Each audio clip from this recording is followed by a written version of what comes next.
Agradezo ter sido convidado, poder estar aquí neste lugar tan selleiro, tan emblemático como é o Neixón, que emproa cara a ese mar de tantos poetas e de tanta historia de Galiza, pero tamén no rexurdir da arqueoloxía contemporánea, pensando en vós, nos de arriba, e tamén pensando nos que están abaixo, que isto xa é casi meterme nesa parte máis de mitoloxía que de arqueoloxía, na que se nos adentrou María Xosé Bóveda excelentemente ben. O sea que en parte xa fai que acorte a miña ponencia, meténdome en aspectos, en ocasións pouco tratados, sobre o valor simbólico de moitas destas cousas. Dicía os de arriba, dicía dos de abaixo, e xa estou facendo un flash que me trae a memoria unhos versos que me fixo o poeta Ernesto Cardenal en relación co caos, co mundo subterráneo, e en relación co cosmos, co mundo da luz, que era así: a atracción da terra afunda raiceiras, a atracción da luz ergue os xermolos, e nós, como as plantas, entre a terra e a luz. A luz é o sol, e os seres humanos nesa ansia de presunción, ao fin e ao cabo acabamos sucumbindo todos ante o poder do ouro, que, en fin, e ese ser humano pois adórnase como os deuses, pon colares, pon pendientes, pon diademas de un material inalterable que é o ouro, non? O ouro asimílase ao sol.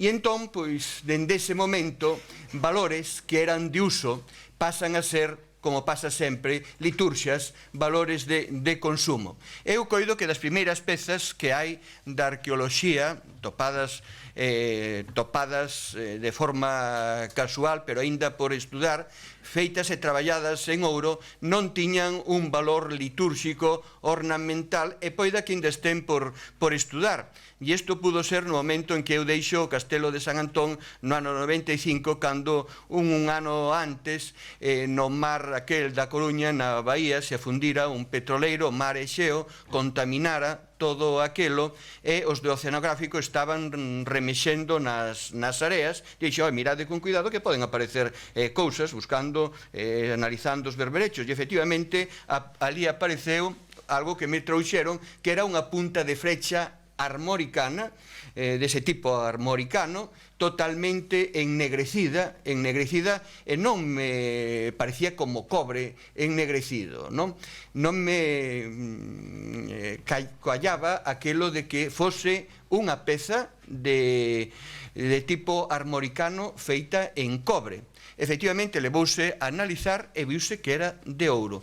Deixeina posta nunha vitrina no Castelo de San Antón, faleino moitas veces con Iñaki e con moitos outros arqueólogos, e non sei que diu de si, pero era un punto donde os valores de uso, naqueles individuos que buscan pedras para facer armas, topan unhas na propia natureza que efectivamente utilizan como valor de uso, como frecha. Logo van asumindo en relación con outros povos que a cultura pois son tradicións herdadas, a cultura son innovacións e creacións, pero a cultura son tamén relacións que hai con outros povos, non? E este confín do mundo, este Neixón que aquí está, pois tuvo relación co millor camiño que tiña o mar, a millor autopista, que é precisamente o océano, non? E as nosas relacións están a través deste mar e destes ríos que nos van metendo no interior, como era o pai Miño e sobre todo o pai Sil. Pois efectivamente non insisto en todo este mundo ao rededor da metalurxia, que si asociase cos mouros, que sempre se nos dixo no senso anticristián de que nós somos cristiáns e había un mundo de antes que é o mundo dos mouros. Pero compre incluso romper, ir contrapelo, e se non é vero é ben trovato.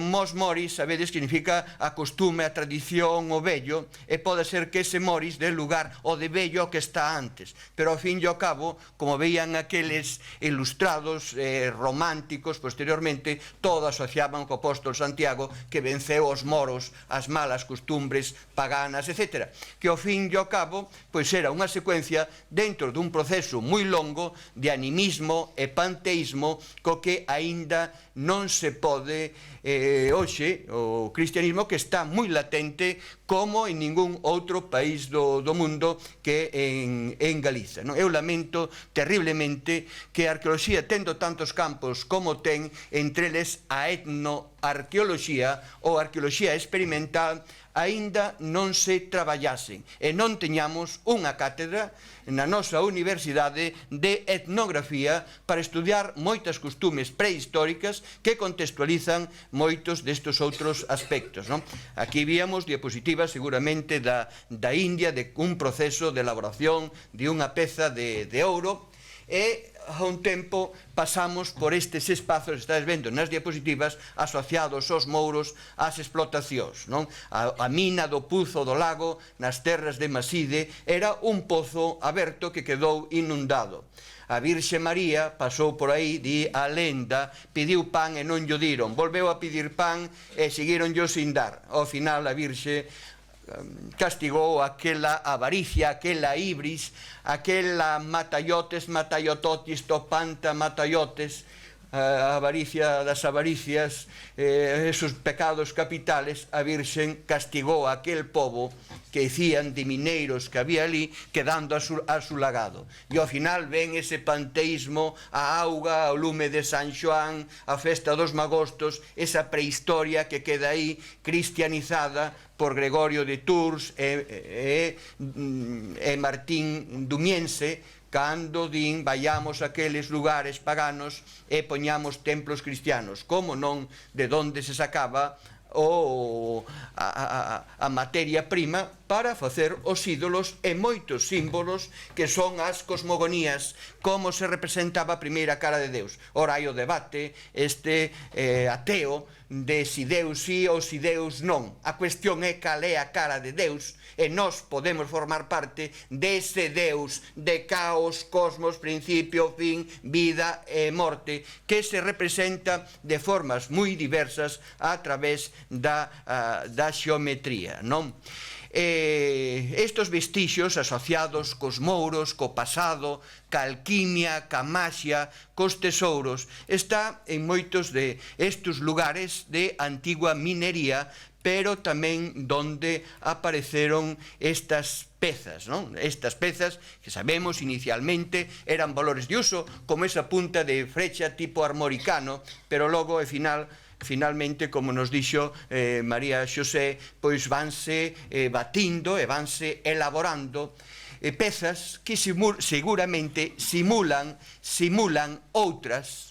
E aquí metémonos no tema do esqueomorfo, esqueo durar, morfe formas. As formas duran e faise en ouro aquelo que pudo ser feito en coiro ou en outros materiales. E eu creo que das primeiras habilidades que ten o ser humano, e os que facemos viaxes un pouco raros polo Amazonas ou polo río Níger, vemos moi ben que hai povos que viven na prehistoria, pero teñen unha grande habilidade de observación da natureza. Son magos que saben predicir, saben que a xeometría é a que manda, que a súa piel, o seu pelexo é unha retícula, que as follas das plantas teñen unha retícula, que o que mellor fan é trenzar os seus cabelos, as súas guedellas, non? E aí está a secuencia xeométrica de facer as cordas, esa arte tradicional que temos en Galiza, e hoxe non sabemos nin facer un souvenir. A arte dos mariñeiros, que era moi propia de nós, é moi propia, repito, dos povos mariñeiros. O sea que estas pezas están simulando seguramente elementos feitos con cestería, non con ese carácter ornamental que lle damos hoxe como valor máis propiamente de liturxia, de consumo. Inicialmente había un valor de uso, usar en cobre ou usar en ouro ou en outros materiais posteriores aquelo que se facía precisamente con elementos naturais, que podía ser trenzar xuncos, como podía ser trenzar a estopa, o liño, ou o coiro especialmente, ou as febras, os felechos dos felos e do mes de februari, etc. Aí meteremos en todo o mundo tamén romano que recolle bellísimas tradicións. Como representar esa cara de Deus dos de abaixo e dos de arriba, dos altares, do caos e do cosmos, do día e da noite, do principio e do fin? Pois a corda é que dá a solución, a primeira cara de dois. Cóllese o principio por un lado e cóllese o fin por outro. Únense e sae a circunferencia. E a partir da circunferencia pódese facer todo un xogo precioso que aparece representando en moitas destas pezas que levaban aqueles que se queren facer parecer aos deuses, que ao fin e ao cabo denotan clase e rango e poder. Indudablemente isto estaba asociado a un rango e a unha clase, a unhas xerarquías daquele entón. Lémbrome moito de unha novela preciosa de Mujica Lainez que se chama O Escarabeo, Escaraballo. A historia dun escarabeo de época de Cleopatra. Quen o fixo, como o fixeron, para quen o fixeron, como se levou aquelo e o entregou o orfebre os que lle regalaron aquela señora, como eso naufragou e apareceu logo por unhos submarinistas no mar, como pasou a un anticuario, como do anticuario pasou ao museo. Si se nos contaran moitas destas cousas, claro, faltan o que aquí hai, en este sitio, quero dicir, o pianista que sabe tocar o piano. As cousas funcionan e o piano funciona e emociona cando hai bons pianistas. As cousas fracasan, o piano pode fracasar cando hai malos pianistas. Un cunqueiro, pois sería capaz de recrear todo un mundo sobre todas estas historias. Eu algo teñolle contado a Manolo Rivas e algo ten recollido en algún libro sobre algunhas circunstancias moi curiosas, nunca estudadas, pero que ao final son importantes para facer arqueoloxía máis alá desas orelleiras que levamos, que a excavación, falando con nosos vellos.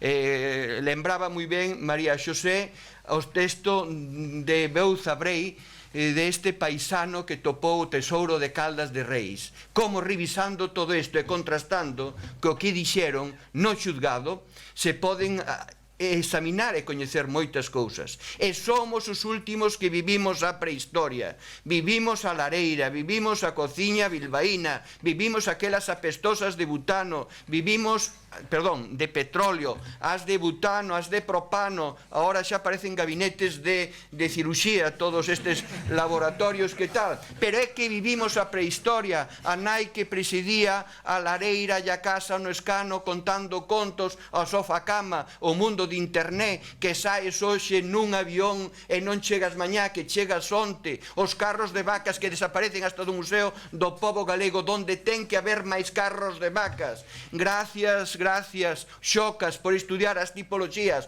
Os carros de vacas están salindo en trailers precisamente de esta zona de aquí, que a vendelos a países do norte, a Suecia e a Dinamarca especialmente, como elementos decorativos, etc.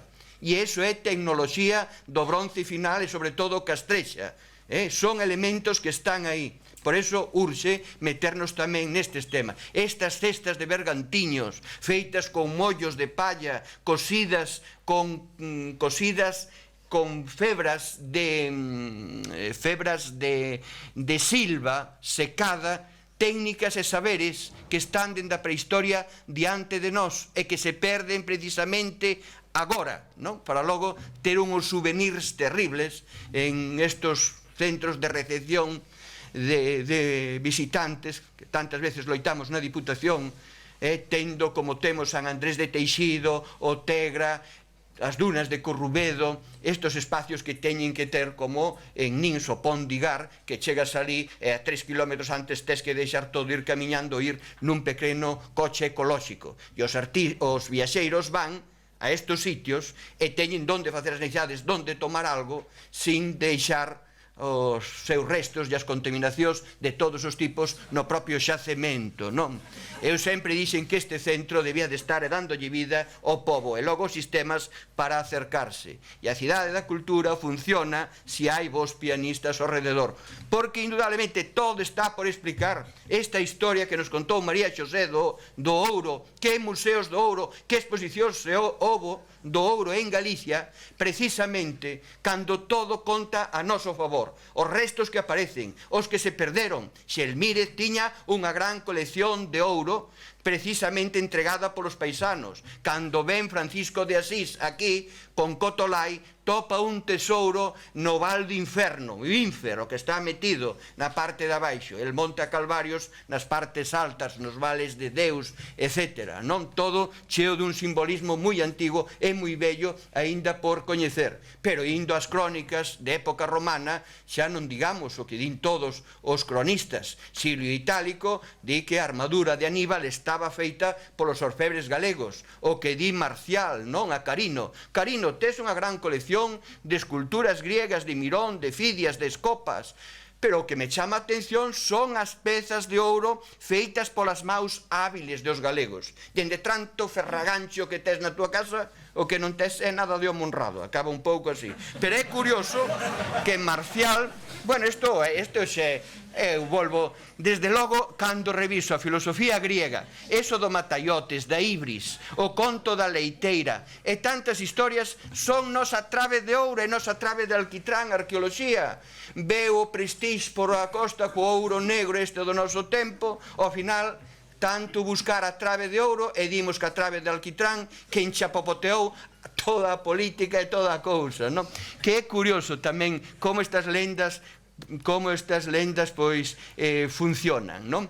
E aí tendes estos campaniformes que están facendo en barro como podían facer en ouro elementos tomados da cestería, os esqueomorfos, o survival, a pervivencia de unha forma, como unha camisa que levamos nós, estas de cuello, o cuello é un recordo para non ter frío. Hoxe xa os diseños modernos xa non llevan o cuello, a gravata era un babero, era un fular, pero originariamente era con un valor de uso que se vai perdendo. É como a misa era unha mesa, o viño, o produto da terra, do traballo do home, viticultura, vinicultura, o pan.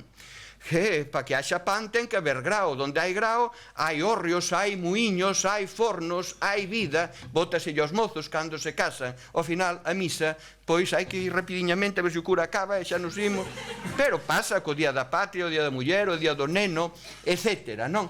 Tantas historias ao redor destas pezas que, lóxicamente, non poden ter base, porque o que usa o ser humano son cráneos, son cuncas, que ao millor as que hai que pegar o 3 pés debaixo para que nace o pote. A base supón mesa, supón outra forma de estar, non? Entonces, todo está en función de que estas formas imitan indudablemente outras, como esta peineta. E isto escoitello a Serafín Moralejo, eu non aporto nada novo, senón un pouco provocar e sair das orelleiras e das gafas mentais que moitas veces temos ca nosa profesión maltratada, e eu de verdad que agradezo moito estar aquí con bellos profesores, con bellos amigos e con varias generacións unindo, non? Isto, señor alcalde, ten un mérito que o Neixón siga sendo de Cuevillas, o do profesor Balil e a Cuña Castro Viejo e hoxe a nova arqueoloxía se den cita funcionando, non? Pois esta diadema de Caldas de Reis estános dicindo como era sin ser de ouro, un travesaño de oso, baleiro, polo medio, que lle meten unha especie de paliños que se van doblando e vanse metendo, e que os vedes perfectamente, os paliños redondeados, e van por aí, e van por aquí, e vanse metendo, facendo forza, uns contra os outros. É difícil de explicar a cousa, pero xa teño tan repetida que penso que a comprenderíades, verdad? Igual que este casco ou esta cunca, que aquí sí que temos que pararnos, porque foron historias, de verdad, nos museos tan vividas, e as que vivimos incluso hoxe, ver como se perde, falaba con a Cuña e con Felipe Arias, como se perde a historia dos nosos arqueólogos. Monteagudo, nestes momentos, con 90 anos, ofrece a súa biblioteca. Chamoso, Luengo, son os nosos precursores, os que se relacionaban para ser científicos con Portugal, con Extremadura, porque é a mesma cultura dos confís da bella Europa, do bello mundo. Hai que buscar esas relacións. Eu, entre os meus poucos méritos, e gracias a Filgueira, pois teño un de darlle a acollida. Sempre fui respetuoso cos vellos profesores, a Santos Júnior, que chegou con casi 100 anos ali e fíxonos poñer a todos de pé, reverenciando e recordando os vellos maestres que facían os convivios con arqueólogos de aquí, especialmente, que entramaba moito isto, era Cuevillas, co que sempre estamos en deuda. Cuevillas era como un castelao que abría camiños onde non había naide. E sabe Cuevillas que un dos primeiros traballos que hai que facer é do millor que pudo dar Galiza, que era precisamente o tema da minería e da metalurxia do ouro, non? Bueno, este casco ou cunca, que como sabedes apareceu aínda non en data moi determinada, pero as noticias se vanse sabendo a final do 74, principio do 75, polo Ideal Galego, non? Sobre as circunstancias do achádego de José María Vicente Somoza e de seu fillo Héctor, a que sempre lle gardo un gran recordo pola paciencia que tuveron co Ministerio, pois Martín Almagro estaba moi interesado de levar isto, como levou das Troqui, precisamente para o Museo Arqueolóxico de Madrid. Houbo que facer de tripas corazón, porque as circunstancias do achado, cando iba José María a poñer, igual que en Caldas de Reis, unha desas pavias, que ora cotizan con elas para vendelas, as de pedra, e poñen as de cemento, ou cambias polas de cemento, esas pedras que fan os nosos emparrados típicos, quería poñer unha pavia para un galpón da barquiña en un solar que comprara moi barato. Non me atrevo a dicir precios, pero isto me parece lembrar que eran como 3.000 pesetas ou así. Empeza a sachar un pouco e resulta que topa unhos cacharros, un cacharro, unha cunca moi brusca, feita a mau, con un degrasante moi grosso, e topa debaixo deso oculto isto que ele interpreta como un casco, non? Chega a leiro na cabeza de todos a mirar e tal. Claro, as cousas tardaron uns días, que topou un tesouro aí, que topou un tesouro tal, ou incluso hoxe se di que había máis cousas, isto pasa moitas veces, explicaremos logo no Torques de Xanceda, que levou un can posto durante moito tempo. O caso é que sale no periódico, intervén a Guardia Civil, veñen do que era o Instituto de Estudios Galegos, parte do Seminario de Estudios Galegos de Castelao, a sementeira do derradeira lección do mestre Castelao, aínda en maus do Consello Superior de Investigacións Científicas de Madrid, a derradeira lección do mestre Castelao, o Seminario de Estudios Galegos, non? Que foi maltratado tanto na Guerra Civil como incluso despois da Guerra Civil. Bueno, pois interviron aí, todos diron a opinión, a cousa foise facendo pública, e José María Vicente Somoza declara a cantos centímetros estaba enterrado, que era como medio metro, mas eu penso que era un pouquiño máis de medio metro. O que está en terra de labor é propiedade do dono do territorio, totalmente, pero que está debaixo dos 50 metros, os que está debaixo da terra de labor, dos 50 centímetros, perdón, xe é propiedade do unha parte do Estado e outra parte del. Entonces había, para darlle a José María Vicente Somoza un millón de pesetas, resulta que había que tasar a peza en 2 millóns, que estaba moi ben tasada. Bueno, pois en aquel momento chamou Solamas, fixo o que pudo para facer rapidamente, e dicíame, isto vai no comprar o Estado, pero millor non menealo, non digas nada, que non a vive moito, esta é unha peza que sigue sendo do Estado, que pode levar para calquer museo. Pagaron 1 millón de pesetas ao Xosé María, pero tardaron 3 anos. Mentras tanto, eu dáballe como podía, e levantase, pero espere, por favor, home, vaya tomando isto, vaya tomando tal, íbamos tal. Persona que eu sempre lle tuve un gran aprecio, porque a continuación apareceron toda unha serie de cousas.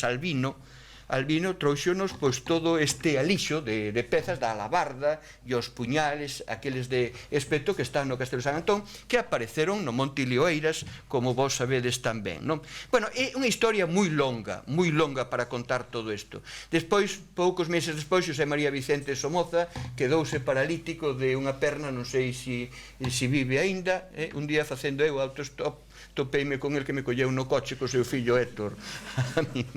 Bueno, pois este casco que esqueomorfo é, este casco con este pirinolo na punta de arriba que recorda unha boina, o da boina é un esqueomorfo de algo, pois seguramente para facer un capacete, como lle chamaría o gran coronel e arqueólogo Mario Cardozo, que foi o primeiro que o publica non demasiado científicamente, non o viu, mandeille fotos a través de Chamosolama no momento casi do 25 de abril, cando Mario Cardozo, esa historia da nosa arqueoloxía, sendo de Guimarães portugués, quería marcharse de ali porque viñan os socialistas, etc., que logo respetarono millor que os de Salazar e outras cousas, non? Pois el, a través de fotografías, diu coñecemento desto, non? Como un casco.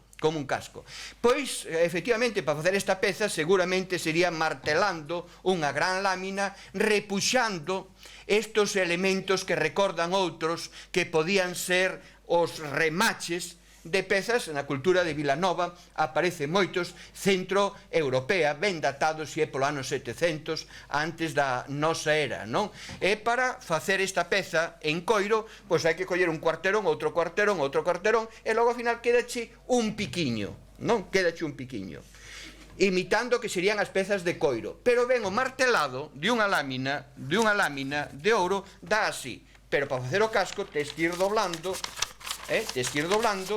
desta forma que estou facendo un cucurucho, vas martelando hasta que fas a parte cóncava. Eu creo que todos estes símbolos concéntricos, circulares, etc., teñen que ver co mundo cosmogónico, cas estrelas, valores de uso inicialmente como as estrelas que leva o gorro do mago Merlín, que logo acaban sendo un adorno, ou como as estrelas que leva un capitán no seu gorro. O poder viña dos astros. Eran os magos os que sabían regular as vacas gordas e as vacas flacas, ríos cheos, ríos secos, non? O sea que todo ten unha razón de ser. E o poder político asociado ao poder religioso, do dominio do territorio, claro está, non? Os capacetes, cuencos de Astroqui son moi parecidos, apareceron nun lugar, eu creo que nun altar daquel tempo, unha zona, un pedregal, non? Desas pedras que chamamos hoxe pedras dos enamorados, esos cultos fecundativos ao rededor, etc., que un amigo meu que duda de todo e me fai dudar a min, di que eso de pedras dos enamorados de nada, de ritos fecundativos, aínda que sí coincide con moitas que os hai. E eu teño escavado en San Guillermo de Fisterra e era curioso, como en outros penedos, e aparecen conchas de vieira, cunchas de Venus, símbolos da fecundidade, e os símbolos dos enamorados ao rededor, e as camas fecundativas dos santos ao rededor, non? E ese meu amigo din que nada de enamorados, que iso ven de penedos de amorados. Donde se escondía a xente, a cobillos, que pode ser, lugares de amorados, moitos sitios que chaman amoreiras, etc., de lugares de amorados, ou a veces incluso de apestados, como un xeito de lazaretos, non? Bueno, aquí coinciden esas bandas horizontais, os símbolos astrales, ou remaches, máis ben, xa con un carácter de casta, rango ornamental. O que non cabe duda, que especialmente no da esquerda, recorda a elementos que terían que ver ca cestería, non como moitos outros. Este tesouro de Villena, en Alicante, recorda tamén estas cousas, algo posterior pode ser, e aquí estamos en base a eses brazaletes que estamos aí, pois neste mundo, quizá púnico, orientarse e mirar Oriente. E Galiza o millor camiño que tuvo é o Mediterráneo. E ese Oriente chega a través do Mediterráneo. Din os romanos que antes que nós aquí viñeron griegos e púnicos, cousa que Balil nos fixo ver a todos e que hoxe se nos sigue facendo ver moito máis, non? E entón, a partir de aí, pois ese mundo oriental está permanentemente aquí. Os romanos que viñan non eran romanos de Roma, tiñan con eles moitos mercenarios galos, e tiñan con eles norafricanos e moita xente de Oriente. Egeria vai ao Oriente, Idacio vai ao Oriente, nosas relacións son a través de Oriente, e eu interpreto que esa relación con Oriente a través do Mediterráneo e do Atlántico, a través destos confís das columnas de Hércules, donde viñan argonautas, donde viñan os buscadores do xardín, das Hespérides, o paraíso do ouro, eso é mundo céltico. O mundo oriental é un mundo céltico que recolle o dos hititas por unha banda, que recolle o dos escitas por outro, que se conforman e atravesan Anatolia e collen un camiño moi bo que é o Danubio, e establecense as culturas de Hallstatt e Latén, especialmente no que hoxe é Suíza, Austria e Alemania, cousa que sacaron a florecer eles nos anos 30 e nos anos 40 e hoxe non queren recordalo. Hoxe nada máis somos celtas aquela periferia, Irlanda, Gales, Escocia, Galiza, que seguramente tupemos ese celtismo, ese orientalismo a través deste millor camiño que é o mar, igual que os ligures, os etruscos e os celtíberos ou íberos, que é un mundo moi impregnado de Oriente, do mundo griego, do mundo púnico, pero dese mundo do Mediterráneo máis oriental. Pero é curioso que os portugueses no ano 1800 e pico, cas súas colonias, 1700, van a seguir traendo pois pezas a Galiza e aos mercados, os panos de cachemir do traxe popular galego, os brincos e os aderezos, estes que levamos, que eu teño unha colección, xa sabes, de pendientes, que che vin que levas uns mapuches de plata batida, etcétera, casi prehistóricos, moi similares, poden aparecer en calquer momento, non? E na India, pois compro os aderezos populares galegos exactamente iguales aos nosos, non? O sea que ollo co noso traxe popular. As culturas son tradicións, son innovacións, pero sobre todo son relacións. E, por suposto, neses camiños estaba o mundo tartésico, non? Aí era onde se alquilaban as naves, onde estaban os plutócratas, e moi en relación con este mundo do norte, co mundo portugués, lusitano, co mundo galaico. E hai tamén relacións mediterráneas, sobre todo en temas de filigrana e en temas de goteado. Aquí hai os esqueomorfos da piel do cordeiro, o pelexo do cordeiro era un tema moi a negociar, a intercambiar, igual que o delfín, nestos pasos das almadrabas era moi cotizado. Pois moitas destas pezas representan, aínda facendo en ouro, e a nivel máis pequeno, casi como un pequeno souvenir, pezas que estaban feitas en pelexo ou en outras material. A palabra peseta significa peza de metal, logo son de papel. Esqueomorfos, recordos, a palabra gaiola era que se facía con gallas, construir con gallas, a jaula. Pois as veces as palabras danche orixe de moitas cousas, pero etnografía falta. E nesa ansia de adornarse, pois están as primeiras cintas, os primeiros collares de como parecerse aos deuses, non? Estas lúnulas, estas irlandeses que desapareceron de Galiza, Cuevillas e moitos outros dan documentos, esa arqueoloxía de facer memoria de onde están estas pezas, cando se perderon, de sair un pouco dos libros e das teimas da escavación e preguntar, remexer, que se pode seguir casi unha pista detectivesca, unha pegada para ir detrás dela, non? Os tesouros da Aliseda ibéricos que nos meten en relación con este mundo ibérico. Isto non cabe duda que é unha cista, un enterramento, unha furna cineraria, como sería quizá a Dama de Elche. Eu coido que a Dama de Elche non é un busto, que é unha parte dunha escultura xeneral reaproveitada despois como furna cineraria co buratiño que ten dentro, sin esas burradas de que servía para berrar detrás e crear a voz da pitonisa, etc. Por certo, vedes que esta diapositiva ainda ten color. Estou con frecuencia no Museo Arqueolóxico de Madrid e perden color ca aquela luz que ten, moita museoloxía e moito tal, pero aquilo de verdad está perdendo aceleradamente. Estas diademas de Ribadeo que recordan esas tracerías, esas secuencias xeométricas feitas en coiro ou con cintas, estos motivos de atención desta suposta diadema de Ribadeo, que é o estopo, pero a través de investigar en internet. Fixádevos en eses cabalos, fixádevos en estes sogueados que aparecen aquí, en estas secuencias que están na arquitectura, en briteiros, na cerámica aparecen con frecuencia, pero mirade aquí o que hai en formigueiros en Amoeiro embutido nunha igrexa, non? Que nos está recordando todo eso. Peza bastante descoñecida, como sabedes, ao lado de un castro por donde pasa ahora o AVE, as autovías e todo o demais, e aí quedou esquecido. Bueno, ese mundo ibérico que ten relación con moitas destas figuras, esta figura que parece en Pedrafita, que leva 2 vasos, que esta de Xinzo de Lima leva 2 vasos, e prefiero falar máis que de brazaletes de viria.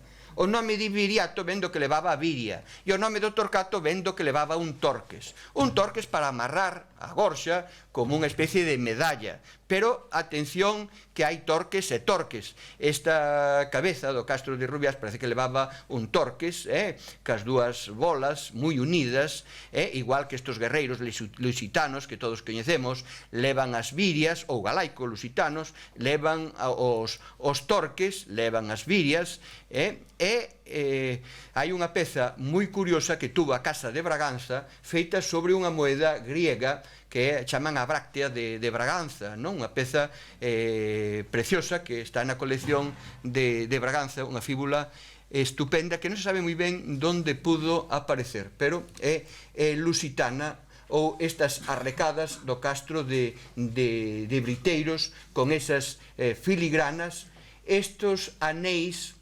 Eu creo que estou máis na liña de que son para as guedellas. Vemos que a dama de Elche e tal, pois efectivamente son as rodelas dos cabelos enroscadas con unha serie de elementos de cosidos en ouro que se van perdendo, non? Como esta diadema tan sorprendente do castro de Elviña, topada, é curioso, fai uns días topei na Coruña nestes espolios que fan as terceiras xeracións dos patrimonio dos seus antepasados, escritos para crear na Coruña estaba aprobado o Gran Museo da Cultura Céltica, e as excavacións de Elviña e os proxectos etnoarqueolóxicos que se fixeron ali recuperando casas teitadas de palla, pois respondían algo moi moderno que incluso hoxe non intentamos, o que é arqueoloxía experimental, estudar como iban cubertas estas cachoupas circulares que iban aquí, se eran de muro baixiño e a palla chegaba hasta o fondo de todo, entrando como se entra pois en moitas tendas de campaña, non? Para evitar o vento e a chuvia, non? Bueno, pois ao final de todo, nos anos 48, Luengo atopa como premio este tesouro, non? Que a min sorpréndeme moito, está moi na liña de cousas portuguesas. Este parruliño, que se o ampliamos de tamaño, é un diseño picasiano 2000 e pico de anos antes que Picasso, non? É no tamaño dunha uña facer esta peza con esta delicadeza, que concorda co que dicían os cronistas, que concorda cas lendas dos tesouros, con toda esa literatura que hai sobre o ouro dos galegos, non? Logo vemos as influencias sempre da cestería, do saber trenzar, non? Como esta diadema, perdón, este colar, que tamén sufriu, como tú xa explicaste suficientemente ben, a evolución do carácter xeométrico, tronco, cónico, seguramente tomado da naturaleza de algún froito seco, etc., que habería collares, porque en África os superon, os fan exactamente iguales aínda hoxe, pero teñenos tamén de sementes e de froitos, non? Bueno, que é unha reconstrucción. En realidad isto era así ou eran para o pelo ou tal, non? E este colgante que meteron aí no centro, que sufriu a limpieza mecánica de Galicia no tempo, que levaba algo tan fino que nas nosas maus de burócratas, de arqueólogos de mesa camilla, casi por dicirlo así, hasta se nos desfacía ca finura que ten. Aí leva unha especie de granizado, para entendernos ben, feito con polvillo, con pó de prata. Estaba casi fervendo a peza e ao final botanlle ao rededor, aquí o vedes, un polvillado. Bueno, esta fotografía é antes, pero esta que é despois, xa o polvillado barreulle como lle barreron a tantas cousas, pero entre elas a diadema do tesouro de Caldas de Reyes, que hasta se lle ven as marcas de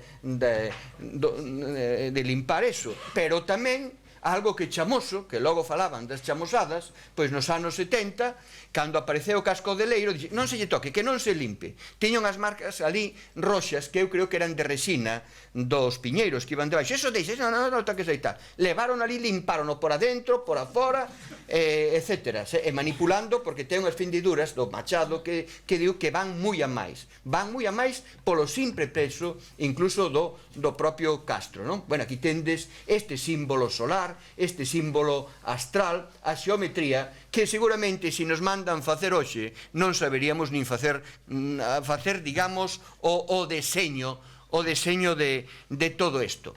Quere dicir que os compases que aparecen, os sacapuntos, o tema da xeometría a través do tema do trenzado do pelo e da cestería estaba moi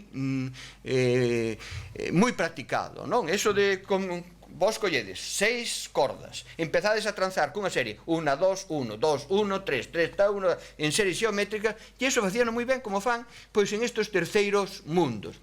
Eu concordo moi con Ladislao Castro, que o estudiou perfectamente ben, toda esa relación que ten con esa cosmogonía que ven de Oriente, na zona que é hoxe Irán, de Ahura Mazda, o Deus creador do universo, o mundo das circunferencias, que aparece cando Darío recibe de Bishop, que é outro monarca, unha especie de torques de elemento circular, non? Que a veces aparecen e están en relación pois con ese carácter premonetario, pero en relación tamén cos torques de poñer na gorxa, porque entendo que moitos outros torques serían elementos de un carácter religioso en relación co principio, o fin, a vida e a morte. É moi coñecida este caldeiro de Gundestrup no Museo de Copenhague, que aparece este cernuno sentado en forma oriental. O profesor Pereira Menaut, que estudiou o mundo oriental, tense referido moito a isto, que leva este cosmogonía na mão, pero leva outro torques posto, non? Reafirmado con símbolos da forza da terra, pero tamén con símbolos de aves, non? Esta figura deste outro cernuno, asimilado polos demócratas romanos que non tiñan un deus único, como vos comerciantes que eran, que sabían dos Carrefour, das encrucilladas, donde nacen as feiras e todo eso, e que hoxe nos venden outros, esos McDonald's que hai. Bueno, estou facendo uns flashes a mellor difíciles de interpretar, pero o mundo antigo estaba nos Carrefours, que eran as encrucilladas, donde nace a feira, a festa e a romería, e os campos de feira, de festa e de romería, donde se afortala a sociedade se convírtense en aparcamentos, e ao final non temos onde facer a fogueira de San Xoán e imos ao lugar sagrado inmaculado que é a praia, precisamente, non? Bueno, non sei se parece esta unha lección casi dun paranoico, unha serie de ideas, pero van moi entrelazadas, porque tú xa me colliche todo, non?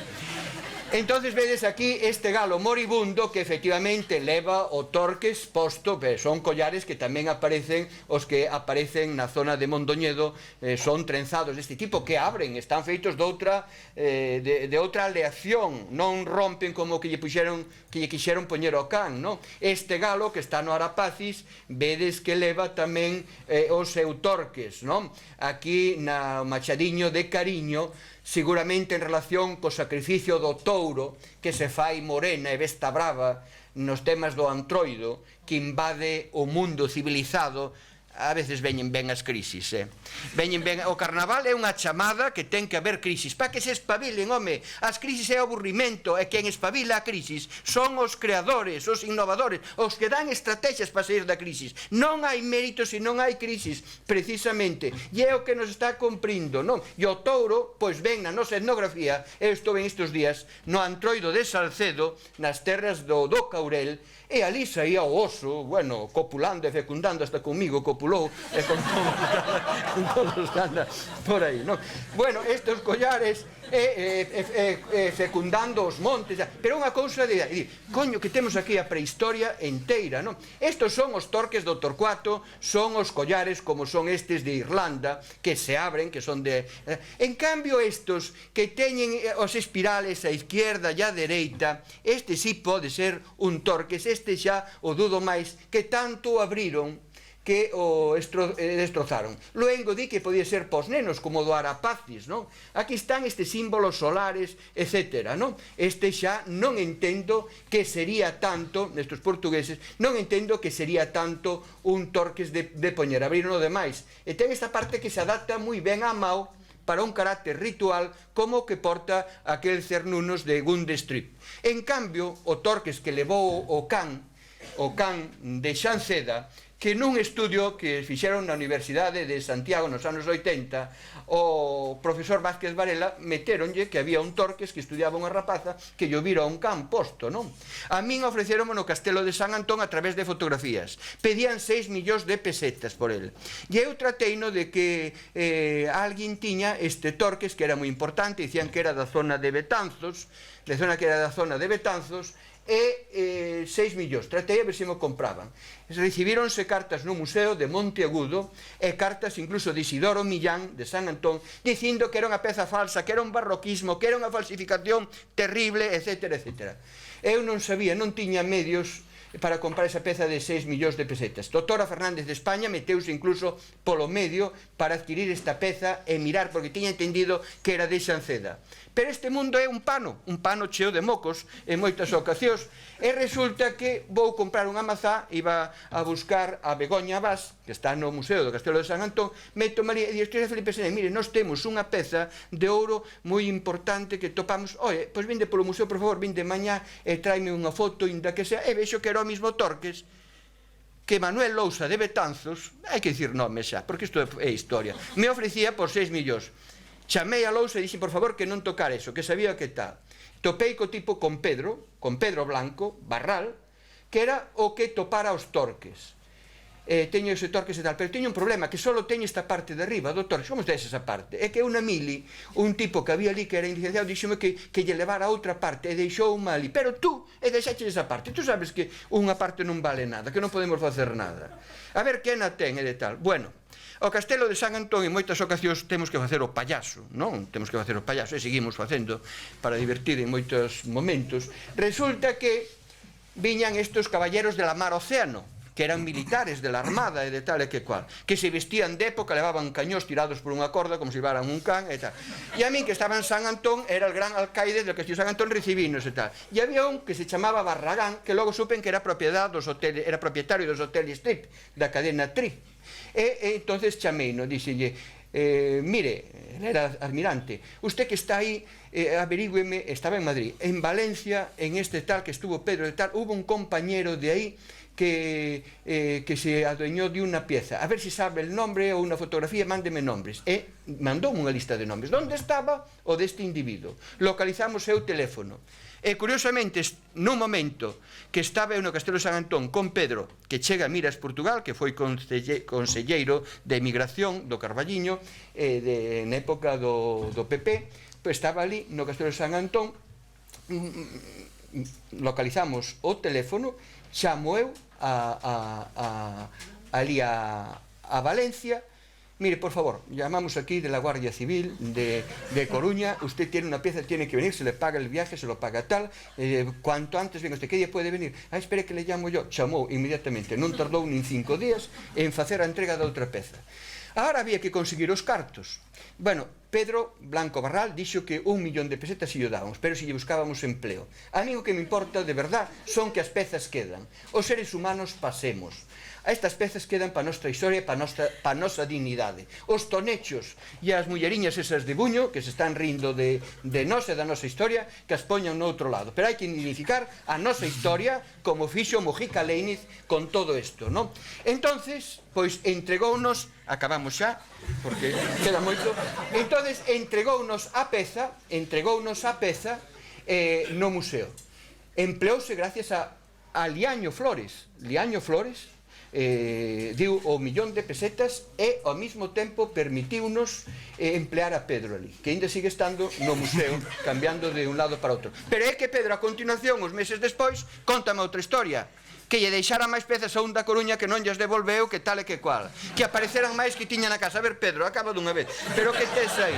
Bueno, pois mire, por estas outras deme 700.000, non?